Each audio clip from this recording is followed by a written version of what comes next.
Bien, bueno, vamos a comenzar esta videoconferencia de la serie de charlas desde el confinamiento.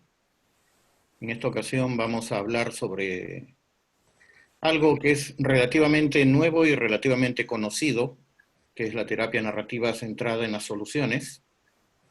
Algunos probablemente han oído hablar de la terapia narrativa por un lado y la terapia de soluciones por el otro, pero hay ya una especie de combinación, de híbrido, como quieran llamarle, que, digamos, incluye ambas perspectivas, ambos enfoques, ¿no?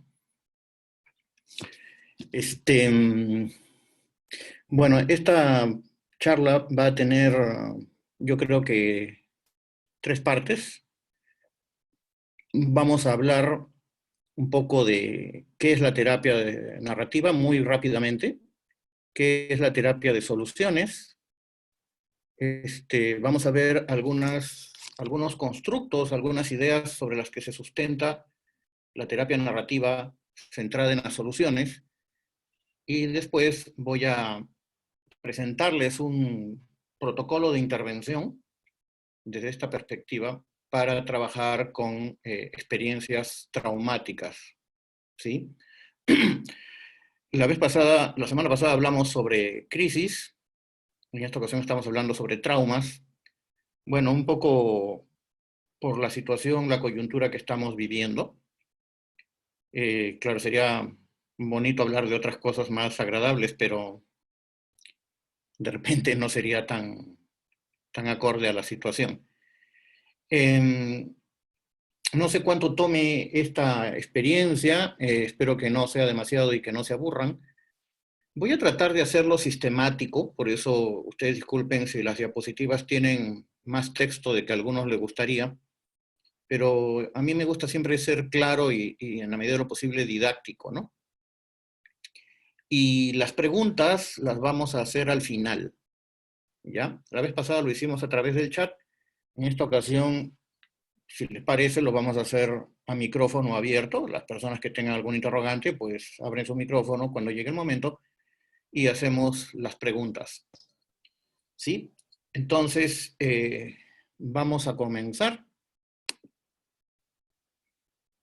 Muy bien.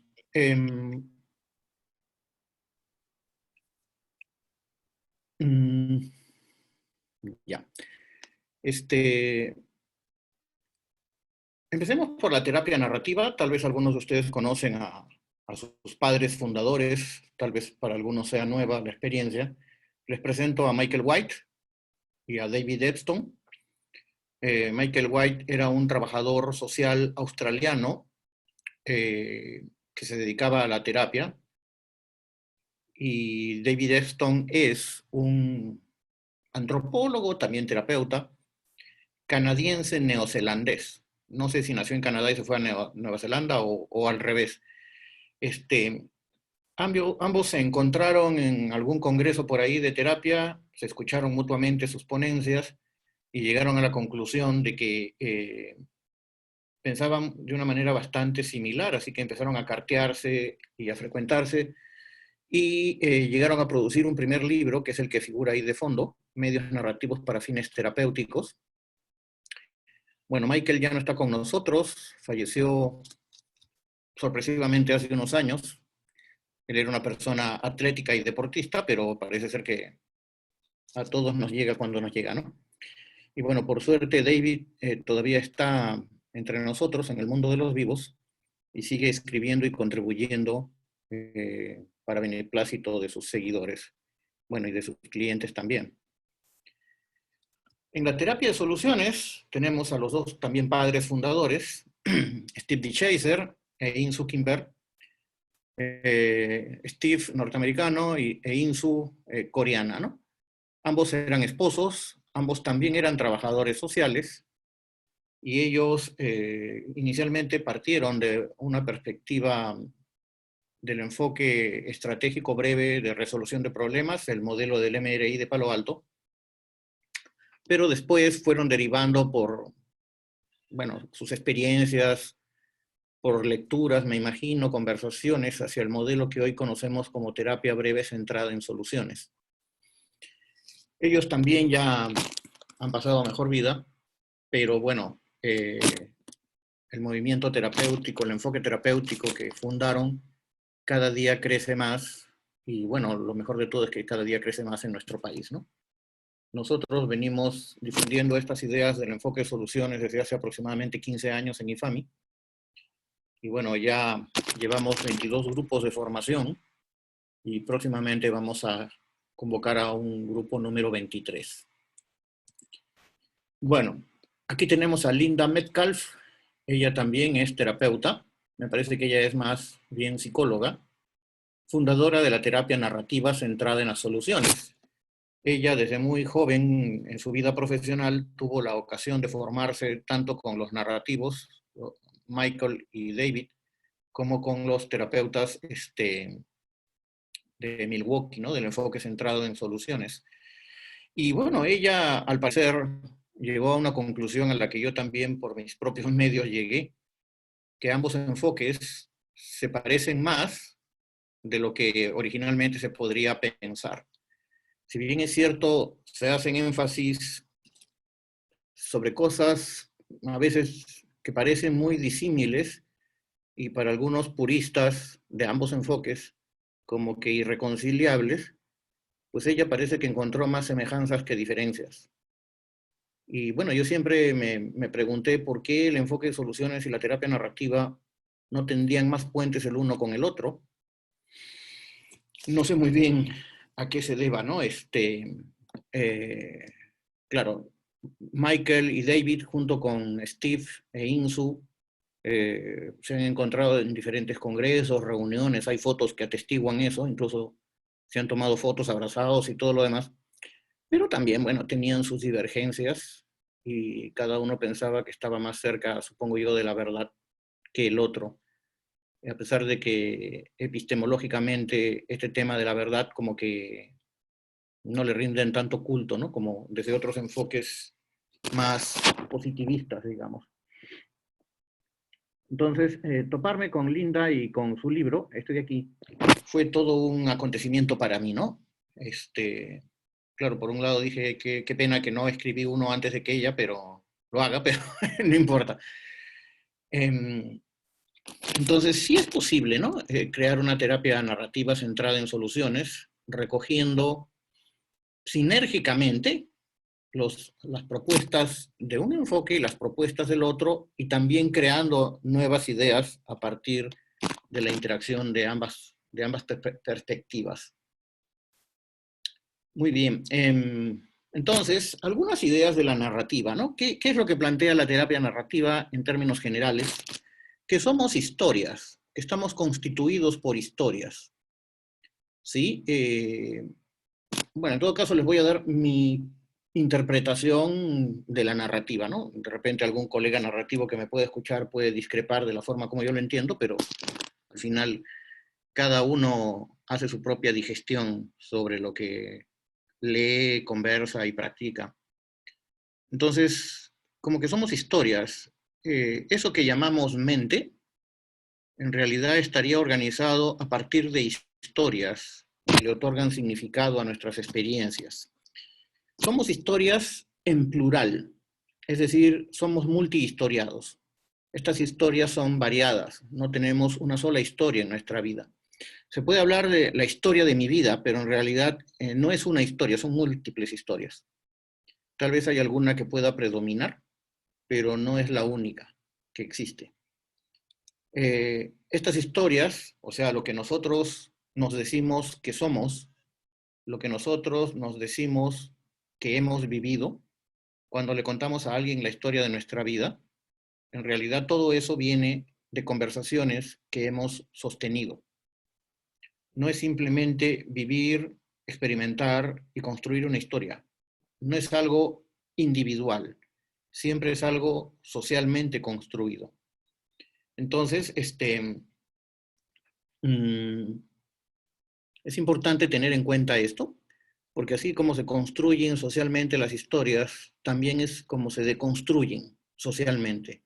Y así es como se pueden construir otra vez, o como se pueden rescatar historias que están allí, pero que tal vez no se narran, no se transitan, no se, no se honran, ¿no? Desde la perspectiva narrativa. Y algo muy importante, las historias que nos contamos a nosotros mismos sobre nosotros y sobre nuestra vida nunca son historias completas. Siempre hay cosas que se nos quedan en el tintero. Si la historia fuera, o la historia de nuestra vida fuera un libro, siempre hay capítulos, es decir, otras historias que no han sido incluidos, pero que al ser incluidos en el libro de nuestra vida, pues podrían enriquecerlo y posiblemente transformarlo, ¿no?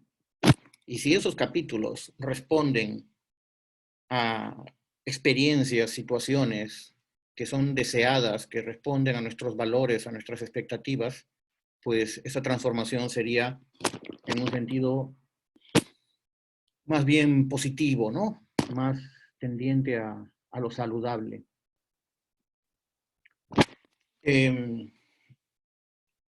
Este gráfico, que lo tomé de la colega mexicana Marta Campillo, también grafica un poco esta misma situación.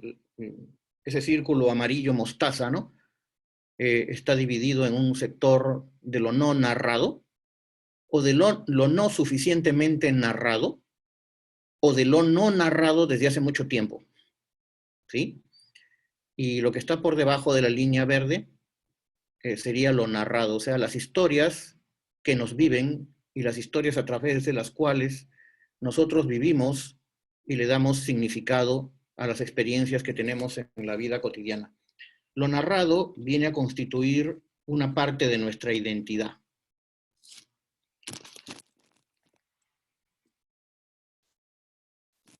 ¿Qué cosas son historias? Bueno, una serie de eventos, diferentes eventos que nos suceden, que se vinculan en una secuencia a través del tiempo, en torno a una trama, a un tema o a un plot, que en realidad son lo mismo, ¿no? Por ejemplo, un trauma, lo que llamamos un trauma. Cuando una persona cuenta el trauma, no solamente cuenta los efectos del trauma, sino también el incidente traumático, lo que le pasó. Y cuando nos está narrando eso, nos está narrando eventos a lo largo del tiempo, en una secuencia, en un orden determinado, cronológico, en una línea de tiempo, si se quiere, ¿sí? Y esto gira en torno a un tema determinado.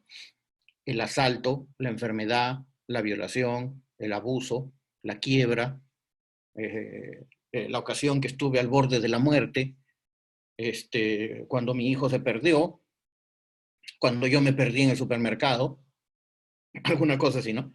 Entonces, esos hechos organizados de determinada manera, y esa manera como están organizados, no son necesariamente como ocurrieron, sino cómo fueron contados en las conversaciones con los demás, ¿sí? ¿Qué eventos van a ingresar en esa trama, digamos, en esa historia, y qué eventos quedan fuera? Va a depender de la interacción y de las conversaciones que tengamos con los demás. Si, por ejemplo, algo que me pasó a mí a los 6 años, ¿no? Por descuido me solté de la mano de mi madre y me quedé durante 10 minutos extraviado en un supermercado y me asusté mucho. A los 6 años uno piensa, pues, ¿no? Que nunca más va a volver a ver a su mamá, a su familia, etc.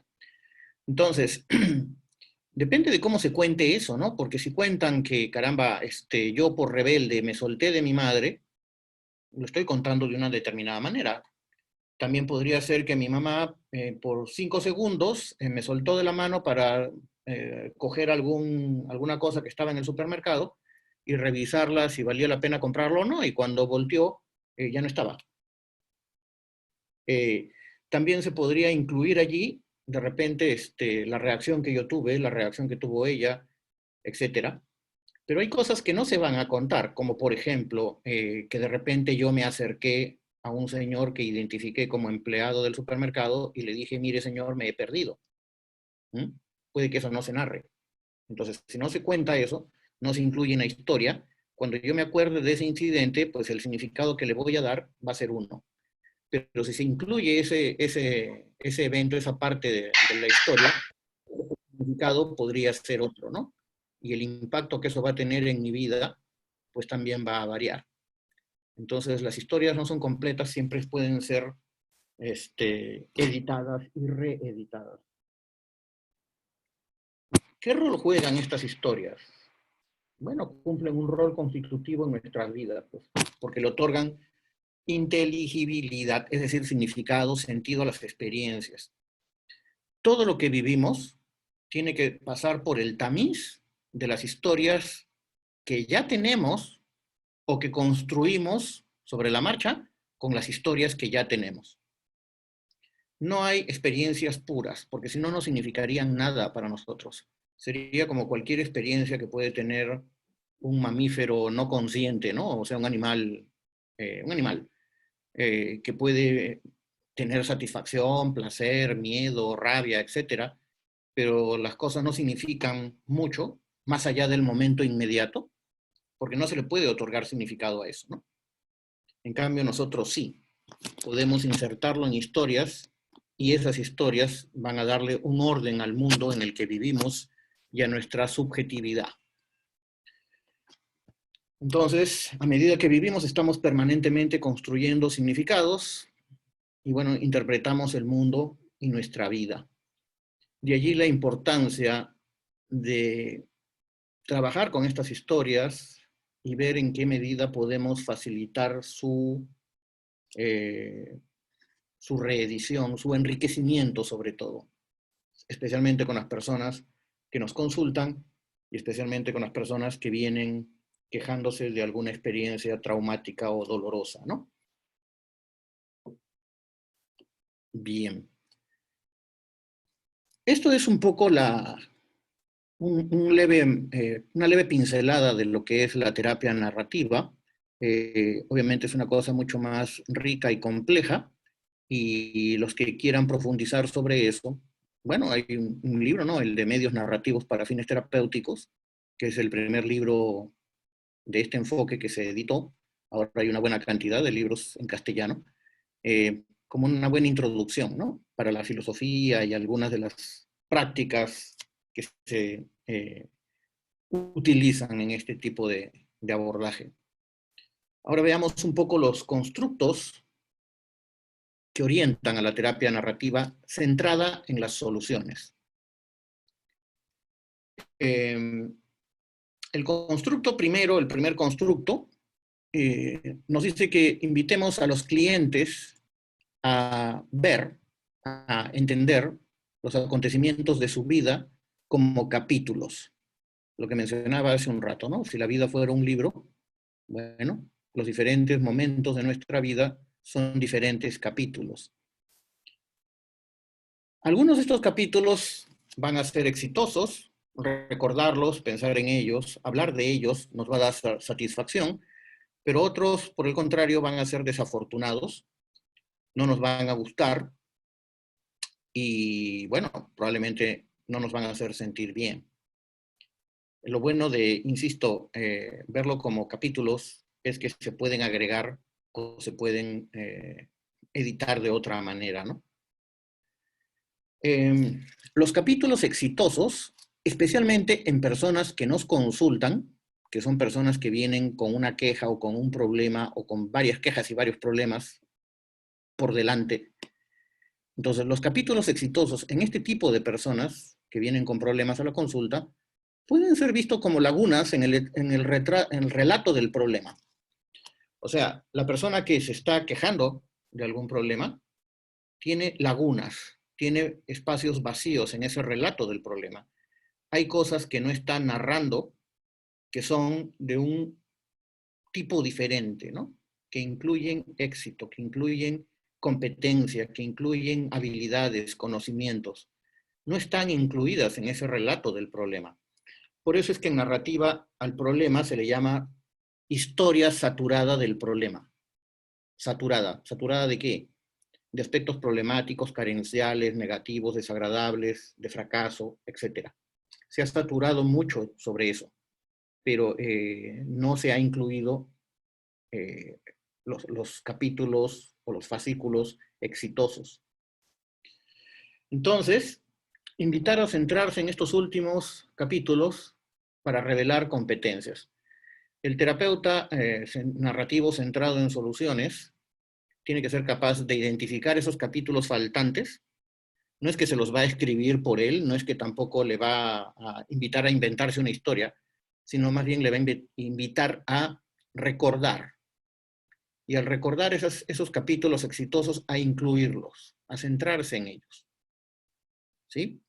Ese es el primer constructo. Entonces, la invitación es, vean a las personas con las que trabajan en consulta o en cualquier otro contexto psicológico, como que sus vidas son capítulos. Y siempre les van a faltar algunos, y esos que les faltan son precisamente los de éxito. Bueno, y claro, a partir de esos capítulos exitosos es que se puede ingresar en un nuevo capítulo de su vida, construir un nuevo capítulo de su vida, escribir o coescribir un nuevo capítulo de su vida. Segundo constructo, ayudar a los clientes a buscar acontecimientos exitosos y a identificar creencias y valores durante esas épocas mejores. Entonces, primero, el problema que me traes es así como ocurrió, pero está incompleto, te faltan los capítulos exitosos. Segundo, vamos a identificar esos capítulos exitosos y no solo eso, vamos a identificar las creencias y los valores que tú pusiste en práctica en esas épocas, en esos momentos, para poder construir o para poder escribir esos capítulos de tu vida. ¿En qué creías que te ayudó y qué valorabas que te hizo hacer eso que hiciste cuando tuviste éxito, cuando las cosas iban mejor en tu vida? Así haya sido durante un rato. Porque cuando digo en esa época, no me refiero a meses o años, pueden ser horas o días. Es importante averiguar el contexto, ¿sí? La terapia de soluciones, al menos como yo la entiendo, es una terapia también contextual. No es una terapia que practica pues esa psicología dormitiva que trata de buscar la explicación de la conducta dentro de la persona, ¿no? Es lo que algunos llaman la teoría del hombre autosostenido, ¿no? O sea, como que la persona se contiene, autocontenido, mejor dicho. La persona se contiene a sí misma y todo lo que necesitamos los psicólogos para entender el comportamiento de alguien está dentro de su cabeza. Bueno, esa es una visión tradicional que no nos parece lo suficientemente completa como para la práctica, ¿no? Entonces, importante contextualizar, incluyendo, bueno, los espacios, pero también a las personas que fueron de utilidad para esos momentos exitosos, ¿sí? Tratar de recrear el escenario, tratar de recrear el tablero de ajedrez, si se quiere, que sirvió para que las personas pudieran tener éxito cuando tuvieron éxito. Porque recreando ese tablero de ajedrez, ese escenario, entonces esas experiencias de éxito se vuelven replicables, se vuelven reproducibles. Averiguar lo que esas personas que nos ayudaron hicieron por nosotros, ¿sí? Y cómo es que eso hizo una diferencia en nuestras vidas, ¿no? Constructo 3. Asimilar las molestias a situaciones que interfieren en la vida deseada del cliente en lugar de diagnosticarle. O sea, nuevamente, ¿no? En lugar de buscar el porqué de los problemas en supuestos fenómenos psicológicos, mejor es buscar las situaciones en las cuales la vida se ve como que interferida u obstaculizada. Porque todos los procesos psicológicos siempre están contextualizados, ¿sí? Los procesos psicológicos son independientes del contexto solamente en el lenguaje, solamente en la teoría, pero en la vida cotidiana no hay ningún fenómeno psicológico que esté fuera de contexto. Y bueno, nosotros no vamos a entrar en debate con el cliente acerca de si lo que él plantea como problema es realmente un problema. Vamos a estar de acuerdo con él porque es su vida y vamos a hablar de ese problema externalizadamente. Hablar del problema, hablar de las pesadillas, hablar de la angustia, hablar del dolor, de la pena, de los recuerdos intrusivos, si hablamos de trauma, como algo que no es la persona, sino algo que aqueja a la persona. Recuerden ustedes la máxima narrativa que dice la persona no es el problema es el problema. La idea es separar de la identidad de la persona al problema para que no la asimile como si fuera ya una parte constitutiva de él. ¿Mm? Y bueno, la externalización, como ustedes probablemente saben, hace que la persona, al separarse del problema, empiece a generar su propia motivación como para querer enfrentar a esta situación o para querer seguirla enfrentando, porque en realidad una de las ideas de la terapia narrativa de Michael White, tomada de Michel Foucault, el filósofo francés, dice que frente a la adversidad nadie permanece pasivo, todo el mundo hace algo, y ese algo es la expresión precisamente de los valores de la persona, ¿no? Solo que a veces lo que las personas hacemos frente a la adversidad no siempre es valorado como una respuesta, sino a veces como una antirrespuesta, o sea, como un síntoma. Pero en realidad puede ser una respuesta que expresa valores, y esos valores tienen que ser evidenciados, puestos en el tapete, ¿no? Externalizados. Entonces, recuerden, el problema no es la persona, el problema es el problema y la persona es la persona. Constructo 3. Es importante hablar el lenguaje del cliente, por consiguiente, es una recomendación valiosa escribir todas las palabras clave que los clientes usan durante la sesión y tenerlas ahí para usarlas cuando hablemos con ellos, ¿no? Expresarnos sobre su experiencia con el lenguaje que ellos usan, no usar un lenguaje técnico, por más preciso que creamos que es, porque es una forma eso sería una forma de alejarnos de la persona y que la persona no se sienta, pues, valorada, respetada y confirmada por nosotros. Hay un principio en la terapia centrada en las soluciones que nos dice, hay que ir por detrás del cliente, nunca hay que ir por delante. Bueno, en otros enfoques, como por ejemplo la terapia estratégica breve de resolución de problemas, la terapia del MRI, se dice que la actitud o la postura, la posición del terapeuta debe ser la de one down, o sea, ponerte por debajo de, no ponerte por encima en el rol de guía, ¿no? O como diría el doctor Adalberto Barreto, de salvador de la patria, ¿no? Terapeuta salvador de la patria. Esas posturas tradicionales que a muchos los llenan de orgullo, pues en estos enfoques no se usan, no por una falsa modestia, sino porque en realidad en la práctica no son tan útiles. Aparte de que tampoco son respetuosas, ¿no? Porque un terapeuta que se yergue como el orientador, como el que sabe todas las respuestas, por contraste está sin querer descalificando al cliente y haciéndolo ver como alguien que tiene que ser llevado un poco de las narices, porque la persona no sabe qué hacer con su propia vida. Entonces, a ver, perdón, me están tocando la puerta, ustedes saben que estoy en un hotel y me traen room service, así que me dan un segundito y ya vengo.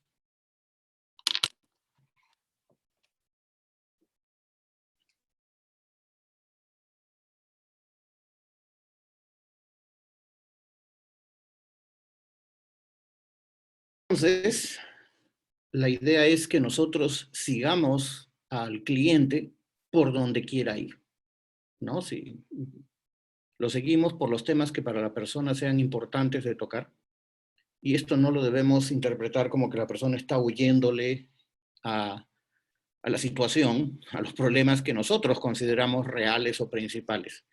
¿Sí? La persona es la experta en su vida y, bueno, tiene derecho a dosificar los temas y organizarlos como lo estime pertinente. Ir por detrás, nunca por delante.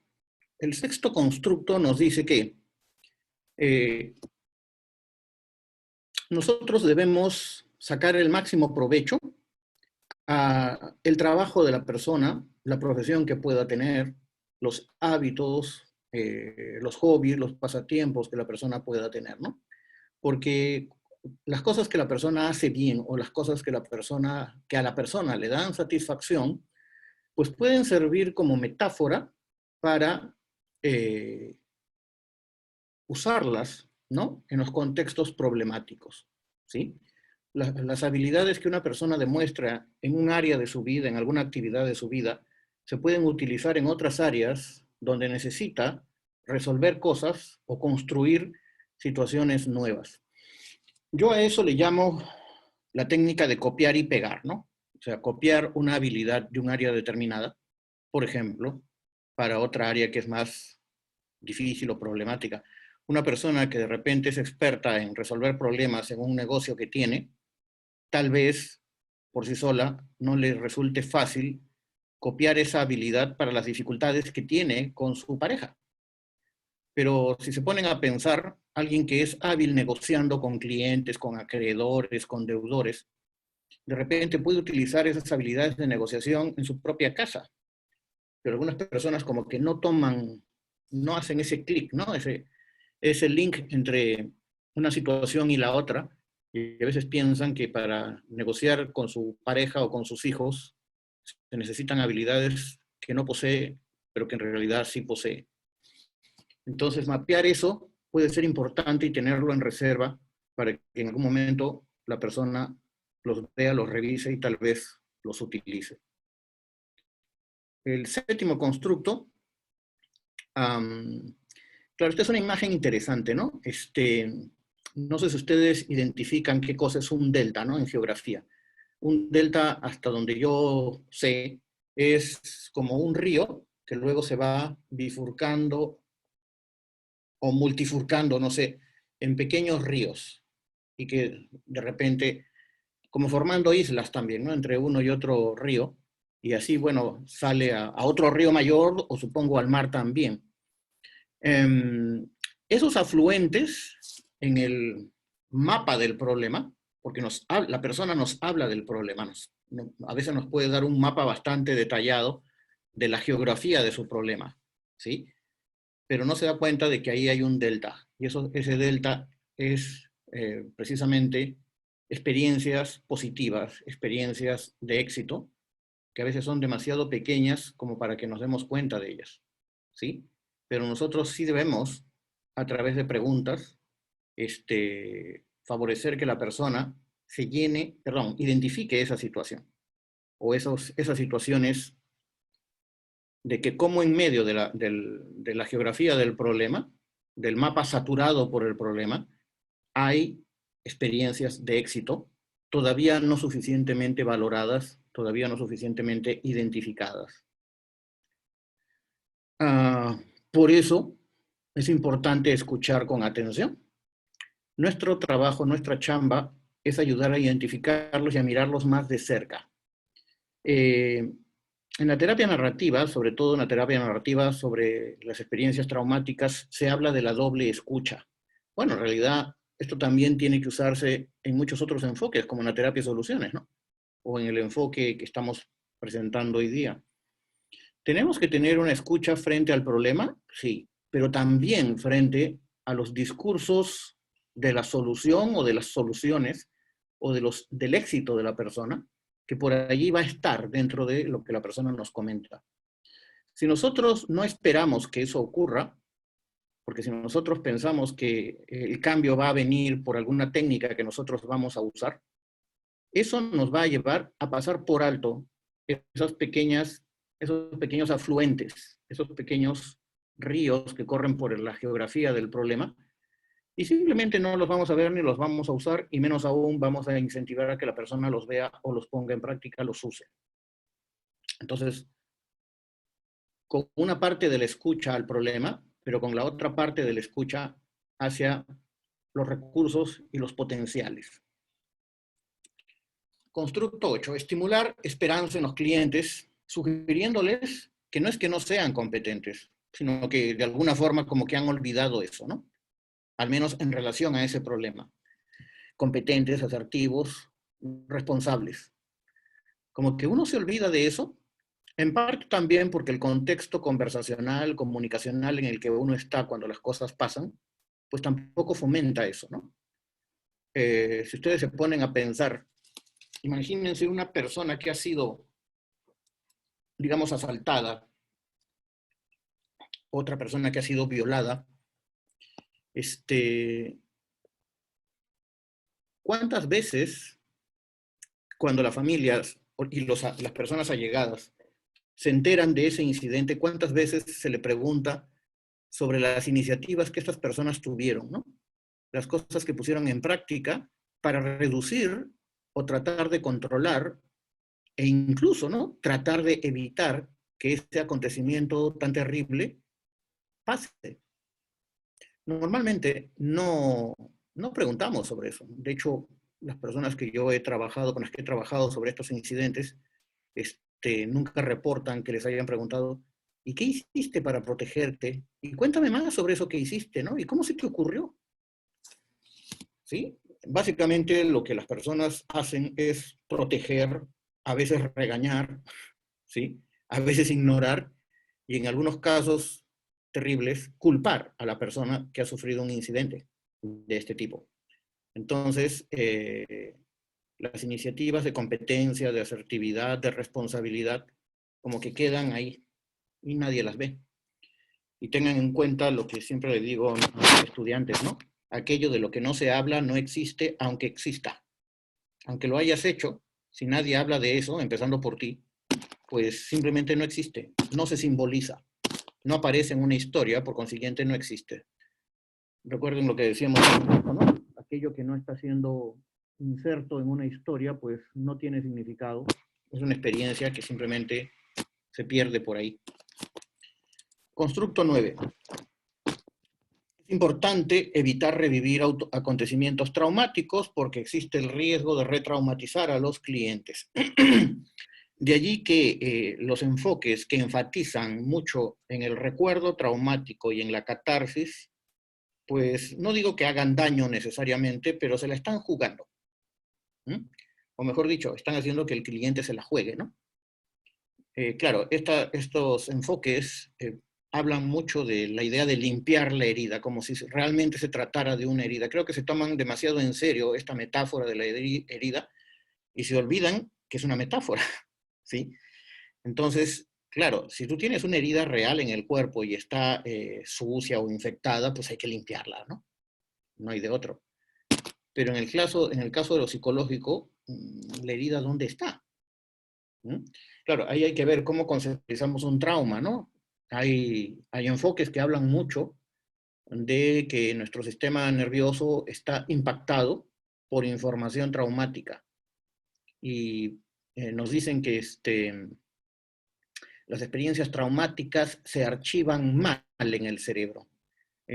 Bueno, yo tengo entrenamiento en EMDR y en eso se sustenta este abordaje terapéutico, ¿no? Que por lo demás es muy, muy efectivo. Pero parte de la idea de que sí, pues tenemos una especie de herida o de información mal archivada en algún lado que empieza a funcionar por su propia cuenta, produciendo los síntomas, los flashbacks, la disociación y todo lo demás, ¿no?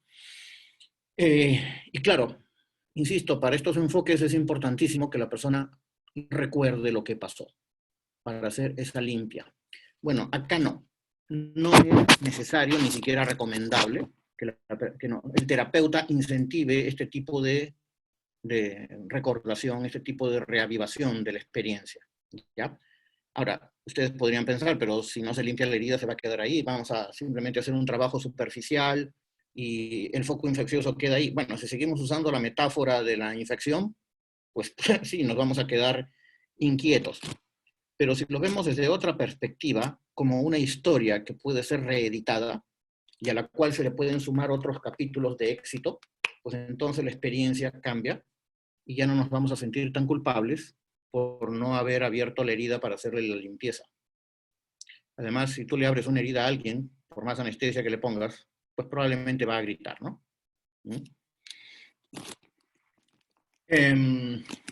Más bien es importante que hablemos no del incidente traumático, sino los efectos del incidente traumático. Cómo el trauma les ha privado de la vida que han deseado, sin entrar en detalles sobre el trauma. O sea, yo no tengo que recordar la violación o el asalto, pero sí puedo hablar de cómo los efectos de la violación o del asalto en mi vida actualmente. De eso sí puedo hablar. No es lo mismo. El 10º constructo, claro, en la terapia de soluciones pura, digamos, se suele hacer mucho énfasis en el elogio. Claro, y está muy bien que se elogie, ¿sí? Pero no confundir el elogio con hacer cumplidos o con halagos sin fundamento. Y tampoco mucho de edulcorar la cosa, ¿no? El elogio tiene la función de que la persona vea reflejada en ti como terapeuta las cosas que está haciendo bien. El elogio cumple la función de construir una historia sobre el éxito de las iniciativas de la persona, precisamente por lo que acabo de decir. Aquello de lo que no se habla no existe. Si la persona está haciendo algo bien frente a su problema, pero nadie lo anota, nadie hace acuse de recibo de eso, nadie pide detalles, nadie organiza esas iniciativas de éxito en un relato con significado, pues simplemente eso no existe en términos significativos. ¿Mm? De allí que Linda Metcalf nos recomienda, ¿no? Enamórate de los éxitos de tu cliente, de su resiliencia y sus excepciones. Y bueno, no solo te enamores de una manera platónica y lo guardes dentro, tienes que convertirlo en conversación. Entonces podemos, cuando nosotros identificamos algo que la persona está haciendo bien, preguntarle, ¿y cómo hiciste eso? Y pedirle que nos narre lo que hay ahí, que nos narre esa historia de éxito. Y al narrarlo, lo va a incluir en ese libro que estamos tratando de enriquecer con nuevos capítulos. El constructo 11 adopta una postura de desconocimiento. El terapeuta tiene que ser una persona, en lo posible, muy instruida, muy leída, muy entrenada. Ustedes saben, es importante que un terapeuta conozca de todo, aunque sea un poco, pero frente a la problemática del cliente, la ignorancia es lo recomendable. Este tema de la ignorancia no solamente es propuesto por la narrativa o por la terapia de soluciones, también por otros enfoques como por ejemplo la terapia colaborativa, ¿no? Las diferentes perspectivas posmodernas de la terapia sugieren que el terapeuta adopte una postura de no saber aún sobre la vida de la persona, ¿ya? Entonces, la táctica aquí es reúne muy poca información sobre el problema antes de la sesión y durante la sesión. Antes y durante. Evita preguntar sobre posibles diagnósticos, ¿sí? ¿Tienes algún diagnóstico? ¿Y eso que tenías, lo vio alguien, lo diagnosticó? Porque estás saturando más las historias de problema. Claro, se nos hace pensar que eso es imprescindible para un buen trabajo terapéutico, dentro de algunos enfoques posiblemente, pero dentro de estos enfoques, no. No solo no nos sirve, sino que puede obstaculizar el trabajo, ¿sí? Entonces, aquellos que necesitan su DSM-5 o su CIE-10 como brújula, bueno, yo creo que si practican esto, se forman en esto, pues se van a dar cuenta que en realidad no necesitan esa herramienta, ¿sí? Que lo que nos puede servir como, más que como brújula, como faro, son precisamente hacia dónde la persona se imagina que quiere llegar, ¿sí? El futuro deseado que la persona puede ir construyendo junto contigo. Entonces, no es necesario preguntar mucho por el problema. Además, el problema va a salir solo. Nuevamente cito al doctor Ruperto Charles, del que hablé un poquito la charla anterior. Él decía, ¿no? Los problemas salen solos. O sea, no necesitas tú preguntar por el problema, va a salir solo, ¿sí? En cambio, los recursos hay que buscarlos. Si no los buscas, no van a salir. Porque la persona llega a consulta, especialmente cuando ha sufrido un incidente traumático, viene a consulta muy focalizado en el problema. Además, las personas piensan que nosotros necesitamos, terriblemente, ¿no? Que nos morimos por saber todos los detalles del problema, ¿sí? Como si fuéramos patólogos clínicos o radiólogos, ¿no? Que necesitamos así un mapa del problema de la patología. Y bueno, insisto, en este tipo de enfoques eso no es necesario. Linda Metcalf recomienda comenzar la entrevista con ¿qué es lo mejor que esperas? ¿O cuáles son tus mejores esperanzas en esta sesión? No vienes preguntando o no comienzas preguntando cuál es el problema, de qué quieres hablar, no, nada de eso. ¿Cuáles son tus mejores esperanzas? ¿Qué es lo que más esperas, lo mejor que esperas de esta conversación? ¿Mm? A ver qué nos responde la persona. El constructo 12. Considera que cada objetivo que el cliente te proporciona eh, marcará la diferencia para él sin importar lo poco realista que pueda ser. Aquí esto fue muy útil para mí porque siempre que yo hablo de terapia y soluciones, hago énfasis en ayudar a las personas a construir objetivos realistas. Pero bueno, Linda me corrigió la plana, ¿sí? Y para ella no es un problema que la persona inicialmente se plantee objetivos poco realistas, poco aterrizados, porque ella tiene un procedimiento que yo he puesto en práctica y sí funciona, ¿no? Nunca digas, ¿esto es realista? En lugar de eso, di, ¿qué diferencia marcaría eso? Si una persona viene y te dice, oye, vengo aquí porque quiero ser feliz. Cuando seas feliz, ¿qué diferencia marcaría eso? Pues me sentiría bien. Y cuando te sientas bien, ¿qué diferencia marcaría eso? Pues probablemente habría armonía en mi hogar. Y cuando haya armonía en tu hogar, ¿qué diferencia marcaría eso? Pues me voy a llevar mejor con mi esposa. Y cuando te lleves mejor con tu esposa, ¿qué diferencia marcaría eso? Pues probablemente vamos a reducir las discusiones y las peleas. Ahí ya sale algo mucho más concreto, sobre lo cual podríamos de repente empezar a conversar para empezar a pedirle detalles sobre eso, ¿no? De repente a través de una pregunta del milagro o algo así. Entonces, a mí me pareció muy interesante, repito, verlo de esta perspectiva para dejar que simplemente la cosa fluya y la persona pueda ir como una especie de pirámide invertida, ¿no? De algo muy abstracto, ideal, a veces difícil de concretizar o de realizar, hacia algo cada vez más específico y más terrenal. Y sobre todo que dependa más de la persona, porque es importante que los objetivos dependan de la persona al final de cuentas, ¿no? Bien, entonces seguimos repitiendo la pregunta como lo he estado haciendo yo, hasta que el cliente aporte un objetivo que sea realizable en ese momento. Constructo 13, ¿no? Considerar que tu papel es dar seguimiento a las excepciones, significados y valores durante la sesión. O sea, un terapeuta narrativo centrado en las soluciones es un cazador de excepciones. Es un rescatador de significados y valores que hay detrás de esas excepciones, lo que es importante para la persona. Hay que escribir las excepciones, los significados que estos tienen y los valores, y darles una copia a la persona para que se la lleve a casa, para que no se olvide de eso, que de repente lo pegue con un imancito en la puerta de la refrigeradora, ¿no? Y claro, las excepciones, en esto sí hay concordancia con lo que yo siempre predico, se convierten en parte crucial de la sugerencia para alcanzar el futuro deseado. O sea, la sugerencia que le vamos a dar a la persona no tiene que salir de la imaginación o el libro de técnicas que el terapeuta tiene, sino debe ser la instrumentalización de las excepciones que se han identificado en la conversación. Convertir las excepciones en sugerencias, en tareas, entre comillas. Y bueno, eso que le vamos a dar a la persona va a permitir que se mantenga enfocado en el asunto, ¿no? Que entre el puente que hay entre sesión y sesión, la persona no se olvide de lo conversado, de lo logrado y de repente de lo que puede ir haciendo mientras no estamos con él.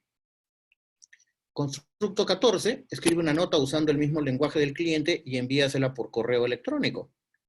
Dile que esperas ver cómo logra pequeños cambios entre sesiones.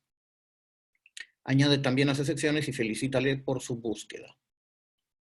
O sea, no solamente se lo damos por escrito, también se lo podemos escribir y mandárselo. Y eso es una ayuda a memoria y también es un recordatorio de que seguimos con él, aunque no nos estemos viendo en persona por ahora.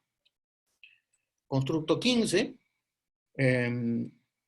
Emplear preguntas de escala. Esto es utilísimo, ¿no? Para medir dónde se encuentran actualmente los clientes en sus vidas respecto a su futuro preferido y para indagar dónde quieren estar para cuando nuevamente quieran reunirse con nosotros. Creo que en la charla anterior yo hablé, no sé si fue con ustedes o fue en otra charla que di, sobre una persona que había tenido un problema muy serio de pareja y que durante la primera sesión, cuando le hablé del asunto, de 0 a 10, ¿dónde te encuentras? No me dijo en 0, me dijo estoy en 4. Y bueno, dada la seriedad y la gravedad de su problema, me sorprendí, ¿sí? Creo que les dije que a mí siempre me sorprenden los clientes gratamente, incluso cuando no espero que me sorprendan, que es la parte bonita de este tipo de trabajo. Entonces, cuando las personas se ponen a medir cómo se encuentran en relación a su problema, muchas veces se dan cuenta que no están tan mal, y nosotros también nos damos cuenta. Y el hecho de que no estén tan mal también puede ser el inicio de una conversación sobre iniciativas de éxito. ¿Mm? Y también te permite soñar, ¿no? Porque si ahorita te encuentras en 4, ¿cómo te imaginas estando en 4.5? ¿Qué cosas de las que vienes haciendo te pueden ayudar a pasar de 4 a 4.5? Ya saben ustedes que siempre debemos pedirle poco, ¿no? Por eso medio punto, un décimo de punto, cuando mucho un punto, para que las personas no se sientan demasiado exigidas a mejorar rápidamente. Entonces, trabajen con números. Es bastante redituable en términos terapéuticos. Constructo 16. Indagar sobre las descripciones que los clientes y otros han atribuido a sí mismos y buscar nuevas descripciones para lograr nuevas acciones. Claro, una persona que ha pasado por un incidente traumático, al menos en relación al trauma, y tal vez a otras áreas más de su vida, puede que enfatice sobre descripciones negativas, ¿sí? Sobre descripciones de carencia, de patología, de daño, cosas así. Pero nosotros, a partir de las excepciones, podemos empezar a invitar a la persona a que se den nuevas descripciones, la que ellos se darían y la que otros que los conocen también se darían, ¿no? Por ejemplo, sobre esta señora que les comentaba, ¿no? Que está pasando por esta situación tan difícil. Si me dice que se encuentra de 0 a 10 en 4, y yo le pregunto, bueno, ¿y qué hay en ese 4? ¿Cómo te das cuenta que estás en 4 y no en 0? Y me dice, por ejemplo, que ya no llora tanto, que de repente está un poco más serena, que está aprendiendo a defenderse de los ataques de su pareja. Entonces, yo le podría preguntar, ¿y eso qué nos dice de ti? ¿Mm? Y bueno, yo supongo que podría decir, pues, que soy más fuerte de lo que yo pensaba, o que de repente sí tengo la capacidad de irme calmando. Y ahí podríamos incluso volver a preguntar, ¿y eso qué dice de ti? Bueno, que soy una persona equilibrada, etcétera. Esas nuevas descripciones, ¿sí? No son entonces cosas que surgen del aire o de la nada, son cosas que surgen de las acciones identificadas por ella misma, positivas, que tienen un significado sobre su identidad. Y al hablar de ellas, entonces, su identidad poco a poco empieza a transformarse en un sentido más adecuado, más saludable, ¿sí?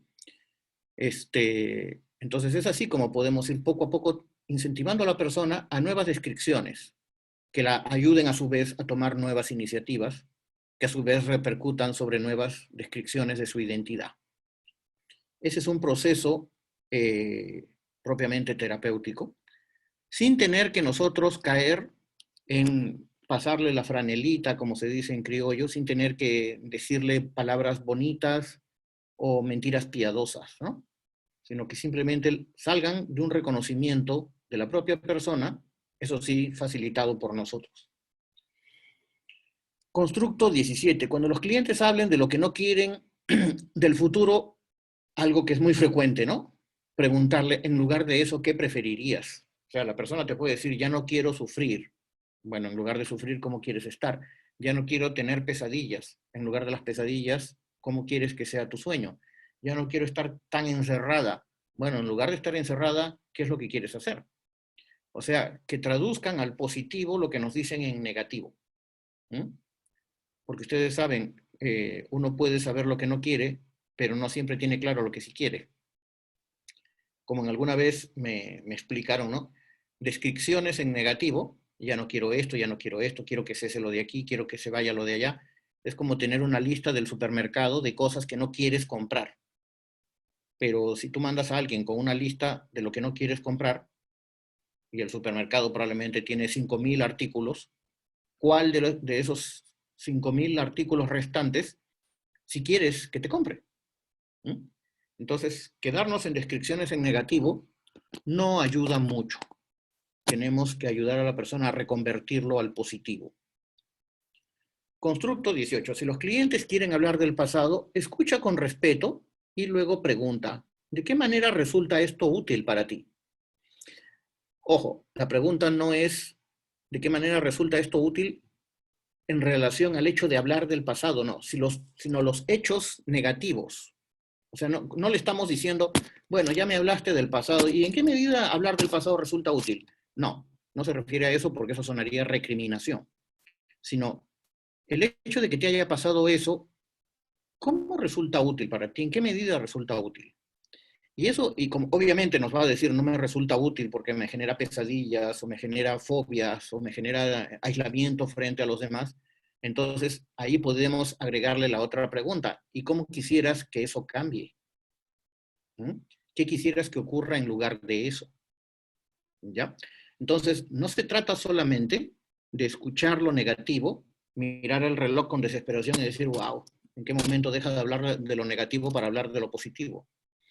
Hablar de lo negativo, de las cosas terribles, puede servir a través de esta pregunta, por ejemplo, para que nosotros demos pie a un cambio de discurso, de pasar de lo feo a pasar de lo deseado, o hablar de lo deseado. El constructo 19 formula la pregunta del milagro para que avance al futuro preferido y obtén suficientes acciones específicas para que puedan salir de la consulta con un plano de acciones nuevas. Entonces, la pregunta del milagro, que yo siempre digo, más que una pregunta, es una camionada de preguntas, pero bueno, en realidad siempre se comienza por una, ¿no? Este, es una, es una herramienta para crear ese futuro deseado, esos objetivos que la persona quiere conseguir. Y en eso sí tenemos que ser bastante detallados, ¿no? En la medida de lo posible, detenernos en el milagro de la persona todo lo que se pueda. Cuanto más preguntes por el milagro, pues probablemente más grande, rico y detallado está realizándose o está construyendo este futuro deseado, estos objetivos. Y curiosamente, ¿no? La construcción de este futuro deseado, de este milagro, pues probablemente empieza a reemplazar a la realidad del problema. Recuerden ustedes lo que decía hace un momento, ¿no? La persona llega con una historia saturada del problema y ahora hay que construir una historia saturada de objetivos, de realidades deseadas o de la realidad deseada. Indaga cómo puede cambiar las relaciones de los clientes en el futuro cuando empiecen a actuar de forma distinta. Claro, o sea, el plano relacional, contextual, interpersonal no va a permanecer estático cuando la persona empieza a hacer realidad su futuro deseado. Cuando uno empieza a poner en práctica pequeñas partes del futuro deseado, cuando uno empieza a hacer realidad pequeñas partes del milagro, pues todo cambia. Y todo cambia no por milagro, sino por efecto sistémico, ¿sí? Si, por ejemplo, yo me imagino que me gustaría llorar un poco menos, es decir, permanecer un poco más ecuánime cuando recuerde la cosa terrible que me pasó, pues eso va a tener un efecto sobre los demás, porque de repente, si mi mamá y mis hermanos están pendientes de si lloro o no lloro y cuándo lloro, y frente a eso tienen una conducta X, Y o Z, pues si empiezo a llorar menos, si estoy un poco más tranquilo, pues la conducta de mis padres y de mis hermanos también va a empezar a cambiar por consecuencia. Y ese cambio en la conducta de ellos hacia mí, pues también va a generar un cambio otra vez en mi conducta hacia ellos. Y entonces empieza a tejerse una nueva interacción que va a terminar de cambiar o va a empezar a cambiar, ¿cómo se llama? va a empezar a cambiar, ¿no? Cómo experimento mi vida, cómo me experimento a mí mismo, y también va a tener una repercusión positiva en la vida de las personas que me rodean. El constructo 21 y el último, ve poco a poco, con pasos de bebé.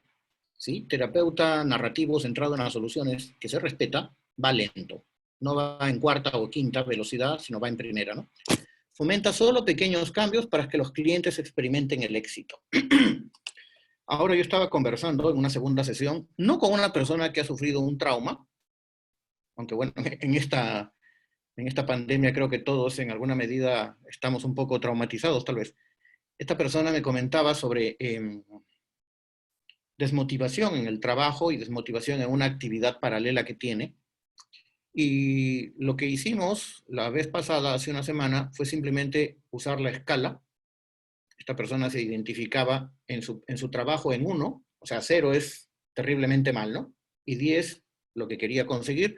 En el trabajo decía, estoy en 1, no estoy en 0. Ahí se dio cuenta. Al comienzo pensaba, mi trabajo es una desgracia, me siento muy mal, no me gusta, no le encuentro sentido, si no fuera por el sueldo no estaría ahí, etc. Pero cuando lo puso en números, se dio cuenta que era 0, era 1. Obviamente exploramos ese 1, ¿sí? Y luego conversamos un poquito de qué cosa tendría que poner en práctica para de repente pasar a 1.5. Y le enfatizamos muchísimo que no corra, que vaya muy lento, muy lento, muy lento. Luego evaluamos la otra actividad, que sí es algo que le gusta más a él, y se ubicó en 2.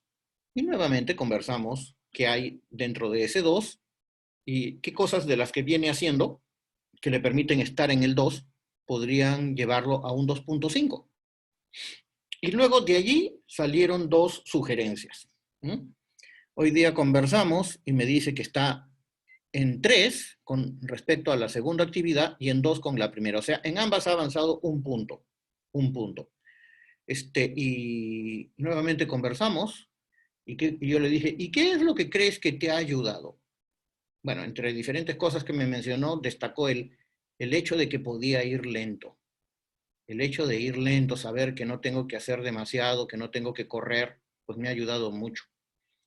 Entonces, les quería mencionar eso, porque las personas muchas veces reconocen que si no se les empujan, si no se les asusa para ir demasiado rápido, pues entonces ellas van a ir al ritmo que consideran adecuado, ¿no? Bien. Esta segunda parte, o tercera parte en realidad, ya es sobre el protocolo. O sea, yo les voy a describir un protocolo que Linda Metcalf plantea, que tiene 6 partes, 6 pasos, ¿no? 6 etapas. Pero de repente podríamos hacer un pequeño cambio. Si tal vez aquí tienen alguna pregunta, el que tenga alguna pregunta, de repente puede abrir su Buenas micrófono. noches. Y buenas. Sí, buenas noches. Yo tengo una pregunta. Ya. Sí, dime. Sí, se me escucha. Buenas noches, profesor. Primero que nada, gracias. Muchas gracias por la capacitación. Muy interesante. Me quedé con la duda del tema de la herida y de cómo a veces no, este tema de repente que dices no intervenir en eso, ¿no? Pero en esto también no sería la misma persona la que nos lleva a, a decidir si se puede, por ejemplo, en este caso, ¿no? Yo soy terapeuta gestal y no siempre hago, no es que siempre esté haciendo gestal, ¿no? Es como dice usted, uno tiene herramientas y como que un poco es la persona la que nos va marcando qué es lo que hacemos, porque inclusive no todas las personas son iguales, ¿no? Y responden a los diferentes tipos de terapias que hay. Entonces, en este caso me quedó esta duda,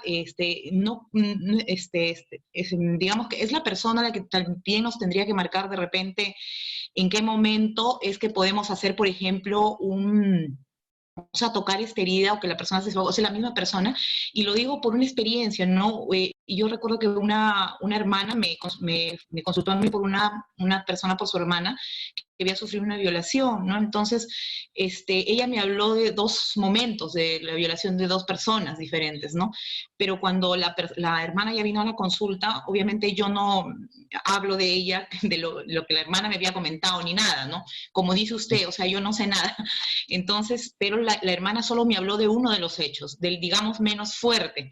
Y ese fue el que apliqué, por ejemplo, intervine con Gestal, ¿no? Pero fue porque la hermana lo trajo. Sin embargo, lo otro nunca lo sacó, nunca lo ha sacado, inclusive, ¿no? Hasta el día de hoy, y tampoco lo he tocado. Entonces, no sé si podría ampliar un poquito en este caso, ¿no? No sé, mi comentario, ¿no?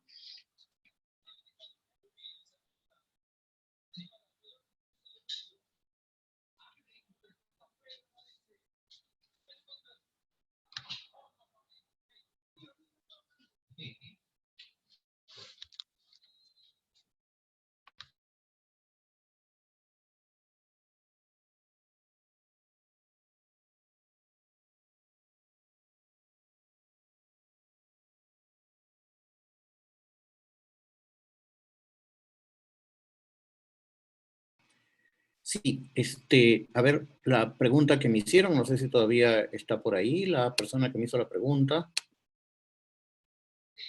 Sí, profesor, sí, estoy aquí. Ya, ¿cuál era la pregunta, por favor, para que no nos gane la hora? Sí, profesor, quería saber nada más si me podría confirmar que en este caso de la herida que usted comentó de que no se debe tocar mucho, o sea, que no es algo que nosotros tengamos que necesariamente se tiene que intervenir, pero hay momentos en los que sí es necesario eso, cuando la persona, digamos, es la que trae eso también, o sea, como es la persona la que, digamos, marca esto, ¿no? Se atrae a la consulta esto, o sea, es como que hay esa necesidad de digamos, de trabajar eso, ¿no? O sea, puedo utilizar tal vez otra técnica para otras herramientas para poder trabajar esta herida. Con respecto a la herida, Linda Metcalf no habla nada de eso. De hecho, no he leído nada de los terapeutas narrativos o centrados en soluciones que hablen de heridas. Entonces, para mí, en lo personal, el tema de la herida psicológica es una metáfora. Yo no creo que existan heridas psicológicas, ¿sí? Es algo con lo que pueden ustedes estar en desacuerdo si desean. No solo no creo que existan heridas psicológicas, sino que creo que darle mucho énfasis a la herida psicológica supuesta, a la metáfora esta, nos hace hablar más de problemas que de soluciones. Y creo que la supuesta herida, si se habla mucho de eso, es seguir saturando el problema. La historia del problema se sigue saturando con más detalles y con más detalles y con más detalles. Entonces, ¿qué hacemos si la persona nos lo plantea? Algo de eso ya lo mencionamos. Escuchar con respeto y luego preguntarle qué impacto, qué significado tiene para su vida esa situación. Y en la medida de lo posible, sin que esto signifique que no dejamos hablar a la persona, ¿sí? Tratar de llevarlo hacia el futuro deseado. Porque aquí una de las claves terapéuticas de este enfoque es hablar más del presente y del futuro, pero no del futuro nefasto, sino del futuro deseado. Ahora, sí hay evidencia, bastante evidencia, que hablar del futuro y ayudar a construirlo lleva a la persona a una situación de vida diferente, sin tener que haber limpiado, revisado, hecho catarsis, drenado esa supuesta herida. ¿No? Entonces, si ustedes creen realmente que existe una herida psicológica, lo que yo les estoy diciendo es un contrasentido, es un disparate. De allí precisamente, ¿no? Y tal vez en otro momento si quieren, poder deconstruir, ¿no? Estas metáforas de la herida que a veces no lo vivimos como metáforas, sino simplemente como una realidad científica. ¿No? Entonces mi sugerencia sería, escuchen con respeto y empiecen a buscar cómo invitar a la persona, fomentar a la persona a que nos hable de lo que quiere construir, de cómo quiere vivir, en lugar de ver cómo está viviendo o cómo ha vivido antes. No sé si con eso respondo tu pregunta. Sí, profesor, gracias. Me queda bastante claro, ¿sí? El enfoque, hay otros enfoques que tal vez, ¿no? Están más hacia... Me queda claro que estos enfoques no, y que es hasta una contradicción por ahí, ¿no? Algo así. Ok, Gracias. gracias, muchas gracias. ¿Alguien más que quiera abrir su micrófono y contarnos su pregunta? ¿Yo? ¿Sí? ¿Quién yo? ¿Víctor? Ah, sí, profesor ¿Qué tal? Vázquez, saludos. Saludos desde Trujillo. Pues Saludos. sí, me da gusto volver a escuchar. Bienvenido a Perú. Gracias. ¿Tu pregunta? Sí, mire, me interesa mucho sobre terapia narrativa. Yo quería saber, mi pregunta concreta es si es que tiene una definición lo que es transformación, ya que la terapia narrativa maneja sus conceptos y sus definiciones muy precisas. Entonces, siento la curiosidad qué significa desde el punto de vista de terapia narrativa lo que es transformación. Ya, bueno, me sorprendes un poquito. No, no sé, no creo recordar que la terapia narrativa enfatice sobre el concepto de transformación. En todo caso, la terapia narrativa, como todas las terapias que están dentro de esta órbita socioconstruccionista, nos invitan a cuidarnos mucho de tomar los conceptos como estructuras que existen dentro de la persona. Entonces podríamos, de repente caer, ¿no?, en la idea de que va a ocurrir una transformación en la persona. O sea, como que algo dentro mío se va a transformar. Y bueno, no es tan así como se entiende. Hasta donde yo lo entiendo, lo que se transforma es la historia de la persona, ¿sí? Y por Ujú. consiguiente, si se transforma la historia de la persona, lo que se transforman son las experiencias, si se quiere, o el significado que éstas tienen para la persona. Y también se transforma su panorama, su horizonte de expectativas y de posibilidades, ¿no?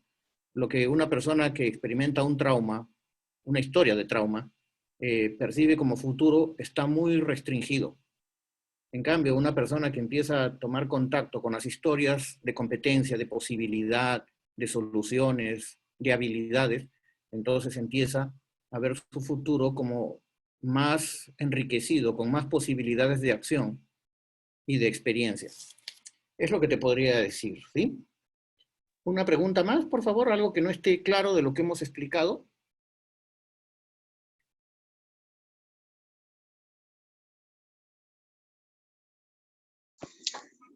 Mm, Buenas noches. Sí, buenas, ¿con quién tengo el gusto? Sí, con Cristian Aro, profesor, un gusto volver a encontrarme con usted con sus capacitaciones. Bueno, Gracias. mi pregunta es, ¿y cómo interviene la terapia narrativa en el manejo de grupos? Por ejemplo, cuando se hace, o lo que se llamaría terapia familiar, o cuando vienen eh, relacionado a la convivencia, sobre todo familiar, ¿no? La mente, padre, hijo, mamá, papá, hijo, cuando viene esa triada. ¿Cómo interviene, ya que de todos los constructos que se han hablado desde un ámbito más personal, más individual? Bueno, esa es mi pregunta, ¿no? Ujú. Gracias. Gracias. Las familias están constituidas por personas, ¿sí? Estas personas no son islas, obviamente, pero las personas construyen sus historias. Entonces, estas historias se construyen dentro de diferentes sistemas, como es el sistema familiar, por ejemplo. Entonces, ¿a qué voy con esta respuesta? No existe una forma diferente de trabajar con familias. O sea, en la familia uno puede de repente recibir a alguien que considera que su hijo tiene un problema X, digamos, drogas, consumo de drogas. Bueno, vamos a ver cuál es la historia que se ha construido en torno a eso. Cómo es que cada uno aporta algún elemento, ¿no?, para esta historia del problema, y a partir de ahí empezar a buscar el futuro deseado no solo por el individuo o el chico que consume drogas, sino también por la familia. Y la familia puede empezar a aportar muchas de las cosas que hemos mencionado, como por ejemplo las excepciones, cosas que el chico de repente no ve, de los momentos y las ocasiones cuando él vence a la droga en lugar de que la droga lo venza a él. Y las cosas que pone en práctica para vencer a la droga cuando no se deja vencer por la droga. Pero también la familia puede aportar las cosas que ve, las cosas que entiende. Entonces, la diferencia de un abordaje narrativo o de un abordaje narrativo centrado en soluciones con el trabajo con familias es que ya no se ve como lo ve la terapia sistémica o la terapia familiar convencional, ¿no? como un sistema en el cual cada uno juega un rol determinado y normalmente lo que se busca en la terapia familiar es ver lo que falla en ese sistema y cómo el terapeuta puede introducir algún elemento nuevo en el sistema para alterar la dinámica familiar. No es que eso esté mal, eso pertenece a otra esfera de la terapia sistémica. En cambio, la terapia narrativa y la terapia narrativa centrada en las soluciones no busca anomalías ni disfuncionalidades que corregir. Lo que busca es cómo ir con el individuo o con la familia, enriqueciendo las historias saturadas del problema e irla transformando, en base a la pregunta que me hizo Víctor hace un rato, en una historia diferente. Además, sobre todo en la terapia narrativa, esta diferencia entre individuo y grupo, comunidad o familia, como que no está muy clara, porque en la terapia narrativa, con el permiso del cliente, obviamente, uno puede invitar a determinadas personas a que atestiguen, ¿no?, los esfuerzos y las cosas, las iniciativas que la persona está teniendo. Existen prácticas que se conocen como prácticas reflexivas, ¿no? Intervenciones reflexivas, como la ceremonia de definición, por ejemplo, que es una práctica que se utiliza en terapia narrativa, donde el terapeuta, en acuerdo con el cliente, puede invitar a las personas que el cliente considere adecuadas, o incluso a colegas del terapeuta, para que escuchen, atestiguen y luego puedan comentar sobre las cosas que esta persona está esforzándose por hacer y que está consiguiendo. Entonces, los narrativos no ven a la persona como alguien que tiene que estar trabajando solo siempre, pero tampoco tiene que hacerlo en conexión con nosotros siempre, ¿no? Se puede ir de una modalidad a otra, según como se crea conveniente y siempre con el acuerdo debido, ¿no? Bueno, creo que me estoy pasando mucho de la hora. Teresa me estaba sugiriendo que de repente pare aquí y que la segunda parte la haga en otro momento. No sé cómo están ustedes de ánimos y de ganas, si es que quieren unos minutos más para que les explique el protocolo, o de repente mejor lo vemos en otra ocasión. ¿Mm? Que siga, que siga, que siga. A ver, 20 que sigas y sigo. Bien, vamos a seguir un poquito más. En todo caso, esto queda grabado y los que tengan que ir a comer, pues después lo pueden ver, ¿no? Bien, entonces les decía, esto tiene 6 momentos, 6 pasos, ¿ya? Yvonne Dorland, que es una terapeuta centrada en las soluciones, que también practica hipnosis ericksoniana, dice, pedirle a los clientes que revivan el abuso y que describan los detalles es otro abuso. ¿Mm? Entonces, el proceso. Vamos a escuchar la historia de la persona si insiste en contarla. Si insiste. No vamos a preguntar por los hechos para evitar retraumatizar. ¿Sí? Entonces, si la persona te quiere contar, pues tú escuchas, pero no pides más detalles. ¿Ya? Asegúrate que la persona actualmente esté segura. Eso es imprescindible. Eva Lipschitz, que es una terapeuta del enfoque centrado en soluciones, nos dice que nosotros tenemos que tener en nuestra cabeza, o a disposición de nuestra cabeza, 2 sombreros, metafóricamente hablando. El de terapeuta, pero también el de agente social, ¿no? En ocasiones vamos a tener que usar el de terapeuta, pero en ocasiones también vamos a tener que dejarlo de terapeuta y colocarnos el de agente social, el de trabajador social, ad honorem, si se quiere, para asegurarnos que la persona esté segura, que en este momento no esté sometida a ningún tipo de abuso, maltrato o peligro. ¿No? O sea, hacerle terapia a alguien mientras todavía está viviendo los efectos de un maltrato, pues es muy poco ético. Primero mueves a todos los que haya que mover para que la persona esté segura y después le haces terapia. Hay que reconocer la supervivencia de esta persona, ¿sí? Reconocer la supervivencia es reconocer capacidades. Hablar de víctima, por ejemplo, no es tan así. La persona es una superviviente, no es una víctima. Preguntar a las personas cuáles son sus mejores esperanzas. Si alguien viene y te dice, quiero trabajar un trauma de un abuso que sufrí, muy bien. ¿Cuáles son tus mejores esperanzas? Ni siquiera le preguntamos a qué edad fue su abuso o cuándo ocurrió. Sí, le vamos a preguntar, ¿ahorita estás seguro? ¿No pasa nada? ¿Alguien te amenaza? Si te dice, sí, estoy seguro, esto ocurrió hace 5 años, bueno, ¿cuáles son tus mejores esperanzas al venir aquí? Al hablarle de supervivencia antes que de victimización, aumentamos su esperanza también, porque son palabras que connotan cosas muy diferentes. Víctima versus superviviente tiene connotaciones muy diferentes. Bien, esa es la primera etapa. La segunda, vamos a dibujar con la persona una línea de tiempo, recogiendo información de su vida durante el proceso. Esto es como escribir un relato. Vamos a escribir una especie de relato con la persona, empezando por una línea de tiempo. Si puedes, utilizas una hoja de papel o sobre una pizarra, ¿sí? Luego, cuando ya se ha completado esta línea de tiempo, le vamos a tomar una foto y se la vamos a entregar a la persona, ¿no? A la izquierda de esta línea de tiempo, vamos a escribir su fecha de nacimiento.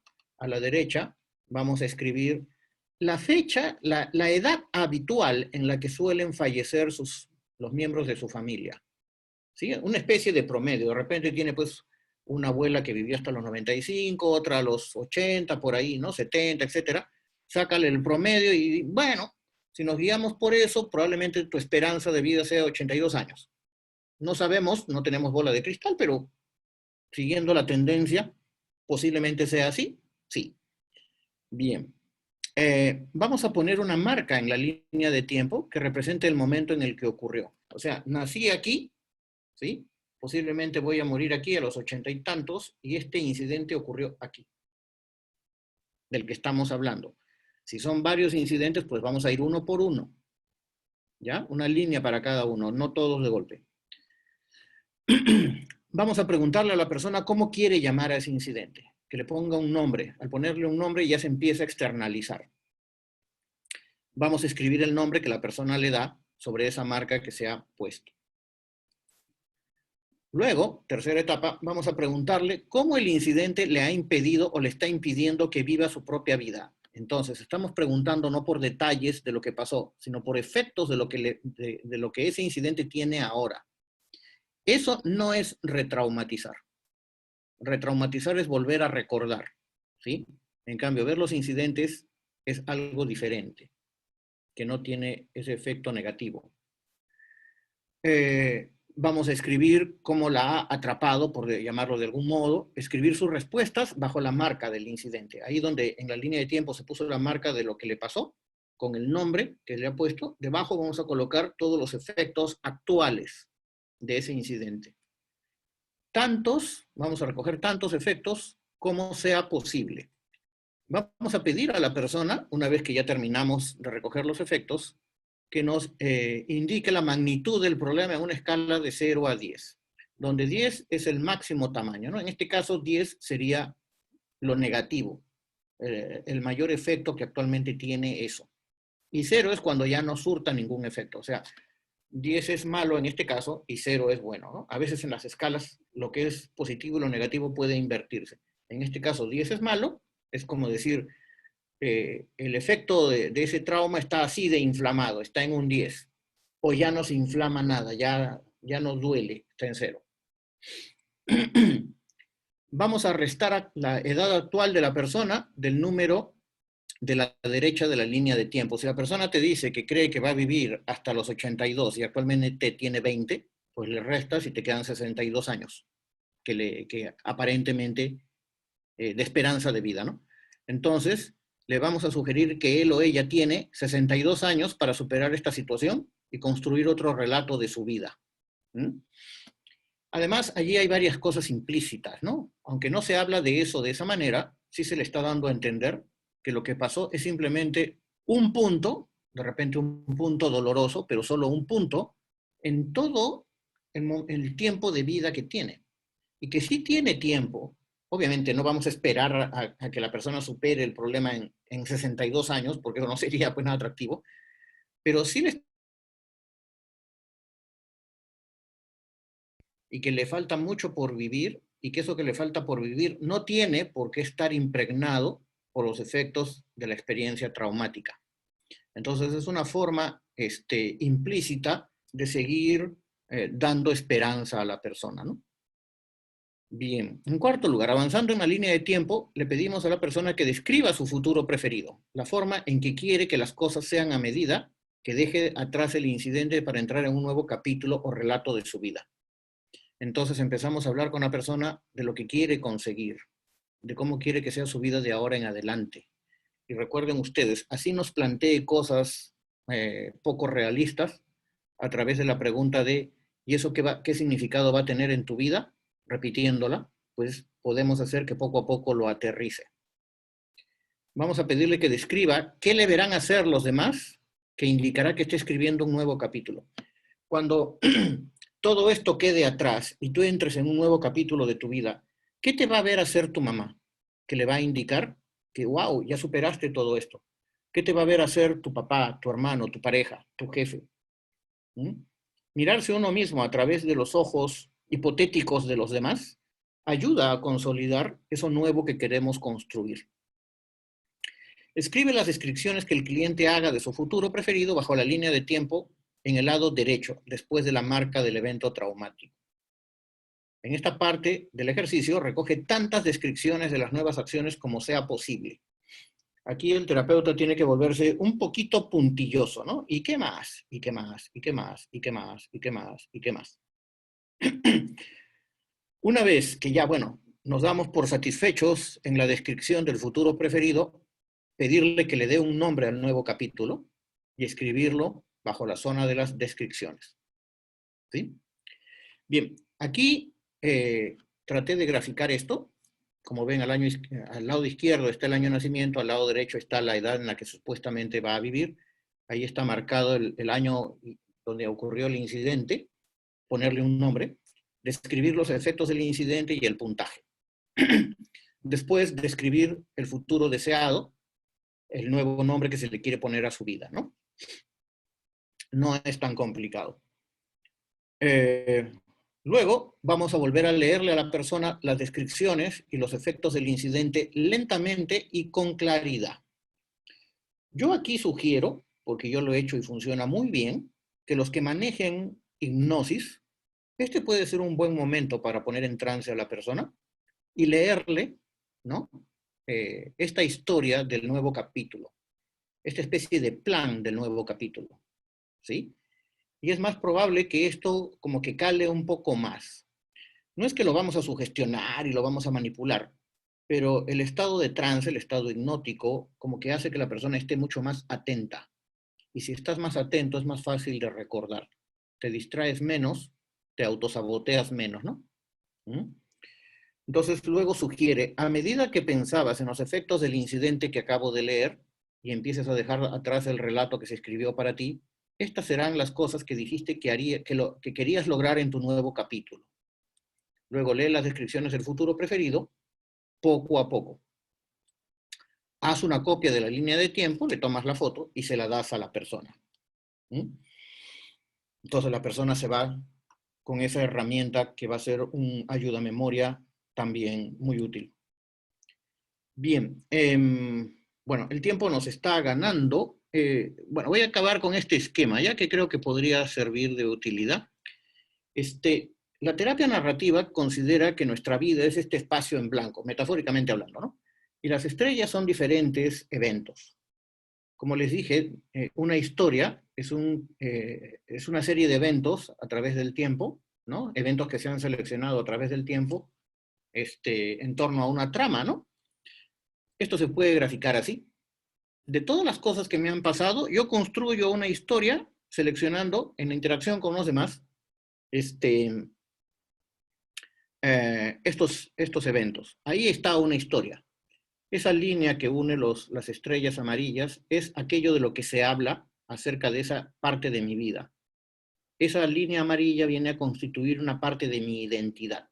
Cuando yo interacciono o tengo relación con otros eventos de mi vida, yo les voy a otorgar a esos nuevos eventos significado a partir de esa historia o de esas historias. Pero como ustedes pueden ver, si esta es una historia de un trauma, yo puedo hablar de otras cosas que no han sido incluidas en la historia y formar otra historia. Y no es que esa historia desplace a la anterior, sino que la enriquece, ¿no? Y la persona por ejemplo, en mi caso, cuando les dije que me perdí en el supermercado, y yo podría construir la historia con una ayudita de mis familiares, de que soy torpe, desobediente, rebelde, pero también si me recuerdan, oye, pero ¿te acuerdas que tú fuiste donde un señor y le dijiste, oye, señor, disculpe, me he perdido, y que este señor te llevó ahí donde perifonean los productos y dijo la familia del niño tal por cual, recójanlo en tal sitio? ¿Cómo se te ocurrió eso, ah? De repente, de tanto que habían hablado de la vez que me perdí, jamás, o no le di la suficiente importancia a ese evento, a esa iniciativa mía. Pero al darle la importancia a esa iniciativa y a incluirla como parte de la historia de cuando me perdí en el supermercado, de repente esa experiencia cambia. Ya no me siento torpe, desobediente, sino también como alguien que desde los 6 años ya sabía orientarse. Oye, más o menos ya tomaba iniciativas, ya sabía qué hacer, ¿no? Si bien es cierto, me pegué un sustazo, pero no me quedé ahí tirado llorando. Fui, busqué a alguien, y si se hablara más de eso, si de repente invitaran a mi madre o a mi padre o a quien sea y les hicieran escuchar esa historia y ellos dijeran, oye, sí, en realidad lo hizo, ¿no? ¡Wow! ¿Y qué significa eso? ¿Qué significado le darían a que un niño de 6 años tome esa iniciativa? Pues estamos creando otra historia que viene a formar parte del libro ¿sí? Bien. Bueno, ya. Ahí tenemos, ¿no? El esquema que les mencioné hace un ratito, las estrellitas, la identidad, la línea amarilla. Luego ocurre un incidente crítico y aquí se pueden generar dos historias. La historia regida por el trauma, la historia del problema, la historia saturada del problema que puede orientar la vida de una persona cuando viene a consulta diciendo soy una persona con un trauma, estoy traumatizado. Pero y la historia amarilla, la historia de competencia, los estados preferidos de la persona, lo que en narrativa se llama agencia personal, puede quedar como que subyugado. De eso no se habla. Pero el terapeuta tiene que empezar a darle énfasis a eso, invitar a la persona a darle énfasis a eso, ¿sí? A su competencia. Y a partir de ahí se empieza a construir una nueva historia a partir de lo que la persona valora, ¿sí? Que pueda complementar la historia del trauma y hacer que la historia del trauma ya no rija la vida de la persona. Y así es como se sale, creo yo, de un incidente traumático y sus consecuencias sin tener que hurgar en la herida. ¿Sí? Bueno, voy a parar aquí para que no nos extendamos demasiado. Tal vez por allí tengan alguna pregunta que quieran que se responda.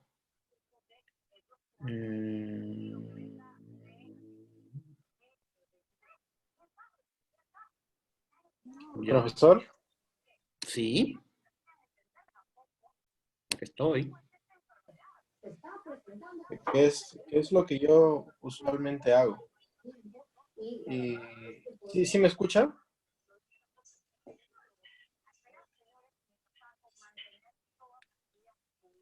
¿Aló?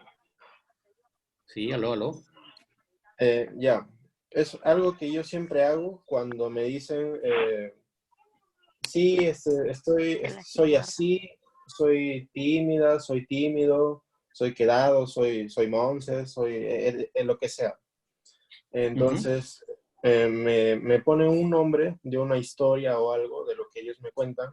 Sí, que esto de acá significa tal. Entonces yo hago una pregunta y digo, ¿no habría otra mejor palabra que pueda encajar mejor en esa situación?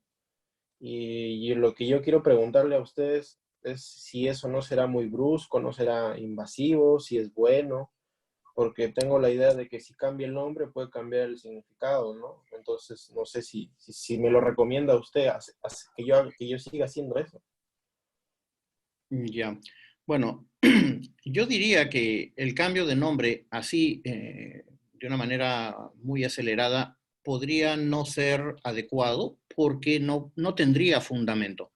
Uno puede invitar a alguien a cambiar el nombre luego que ha abierto nuevas historias de competencia, ¿sí? Es decir, si en medio de la descripción que hace la persona de lo incompetente que es, de lo malo que es, de lo torpe que es, etcétera, ¿sí? Y uno tiene que no quedarse con abstracciones de soy malo, soy incompetente, soy esto. Uno tiene que pedirle descripciones. Y es en esas descripciones, ¿no?, donde empiezan a surgir esos pequeños ríos que a veces desde arriba, muy arriba, no se ven, ¿no? Pero cuando si uno baja un poco más, o sea, cuando concretiza un poco, puede empezar a notar esos ríos que contradicen al discurso por sí solo. Si te dice, bueno, soy un torpe, porque en la universidad cuando me saco primer puesto ni siquiera me la creo. Oh, wow, este se cree torpe, pero es primer puesto. Entonces yo le diría, a ver, cuéntame más cómo es eso del primer puesto. Le pediría más relatos. Y incluso le pediría que me cuente otras historias similares a esa, que recuerda, donde ha sido capaz, efectivo, primer puesto, segundo puesto, lo que sea. Y recién ahí le diría, ¿y cómo le llamaríamos a eso? O sea, el cambio de nombre se lo pediría, pero con una base, ¿no?, de experiencias narradas, ¿no? Porque si no va a sonar, me quiere arrancar la etiqueta que yo me pongo y me quiere pegar otra etiqueta, pero ¿con qué fundamento hacemos eso? No se lo va a creer, ¿sí? Claro, Bien. ya. Gracias, profe. Una pregunta más, la última. Profesor, soy Sí. Carmen, de nuevo. Bueno, yo soy trabajadora social, los saludo de acá desde Trujillo. Profesor, quisiera que le encuentro algunos parecidos con este efecto Pigmalión. No sé si podría aclararme cuáles serían las diferencias o qué diferencias hay, porque en el efecto Pigmalión se habla mucho de cómo es la mirada que tenemos, ¿no?, hacia la persona. No sé si creo que ahí como que el papel de la otra persona es más activo, ¿no? Y en este caso, de repente, en la narrativa nos plantea que tiene que ser mucho más real, o sea, tiene que salir de la propia persona. No sé si me podría ampliar esto, aclarar un poco más esto. Muchas gracias. Ok, gracias. Bueno, como yo entiendo, el efecto Pigmalión es que las actitudes y expectativas, por ejemplo, de los maestros, pudieran influir sobre el resultado del comportamiento del estudiante, ¿no? En parte porque el maestro, sin darse cuenta, o sin darse demasiado cuenta, crea condiciones diferenciadas. Si tú le dices, un estudiante es, pucha, inteligentísimo, en cambio, este de aquí es recontra torpe, entonces al inteligentísimo le vas a dar probablemente más facilidades que al otro del cual tienes una opinión negativa, ¿sí? Y probablemente también tu percepción del inteligentísimo cuando comete errores va a estar un poco sesgada. En cambio, vas a tener mucha percepción aguda hacia los errores del supuestamente torpe y más bien cierta ceguera hacia sus cualidades. Entonces, como que cuando a una persona le meten en la cabeza ideas acerca de cómo es tal o cual otra persona, pues empieza como a crear esa realidad, ¿no? En la terapia, tanto narrativa como centrada en las soluciones y en la combinación de ambas, no hay mucho tiempo para hacer eso, ¿sí? No es que nosotros, por ser sugestionados porque alguien nos habló bien o mal de alguien, nosotros vamos a ir creando esa situación sin darnos cuenta. De hecho, nadie va a venir a hablarnos nada, porque nosotros no vamos a, al menos yo, ¿no? No recibo informes psicológicos, prefiero no escuchar diagnósticos, salvo que me lo suelten sin haber podido evitarlo. Entonces, no hay mucho pie para eso. No hay mucho pie para que uno esté sugestionado. En todo caso, lo que sí hacemos, obviamente, y no sé si eso es parte del efecto Pigmalión, es que sí preferimos ver los recursos y lo que funciona bien y no darle tanta prioridad a lo que funciona mal. ¿Mm? Entonces, si eso es efecto Pigmalión o no, no lo sé. Yo creo que el efecto Pigmalión requiere un poco más de tiempo. No es que tampoco diciéndole hoy al profesor, mira, fulano es genio y el de aquí no lo es, ya al día siguiente el genio sale mejor y el otro sale mal. Se requiere un poco más de tiempo. Es lo que te podría decir ahorita. Una última pregunta, si es que se desea, o podemos ya irnos despidiendo. ¿Mm? Nada más. Bueno, entonces solo queda agradecerles su presencia, su paciencia hasta estas horas. Ya son casi 2 horas que llevamos hablando. Y bueno, los invito a que estén atentos para la próxima charla desde el confinamiento, que va a girar en torno a el duelo. No vamos a hablar del duelo en general, o el trabajo individual del duelo. Vamos a hablar de un protocolo de trabajo con duelo desde la narrativa. Es decir, la experiencia que tuvimos el año pasado poniendo en práctica este protocolo. Los que quieran saber más sobre el duelo en general desde la narrativa, los invito a ver la conferencia, la grabación de la conferencia que hizo nuestro colega Diego Horna, que dio una charla muy interesante sobre el tema, y nosotros vamos a hablar de algo un poquito más específico desde nuestra experiencia. Entonces, muchas gracias por estar allí, y ya saben, quédense en casa, cuídense mucho, y estamos en contacto. Bye. Muchas gracias. Gracias. Gracias. Gracias. Gracias, muy claro todo. Muchas gracias. Muy amables. Gracias.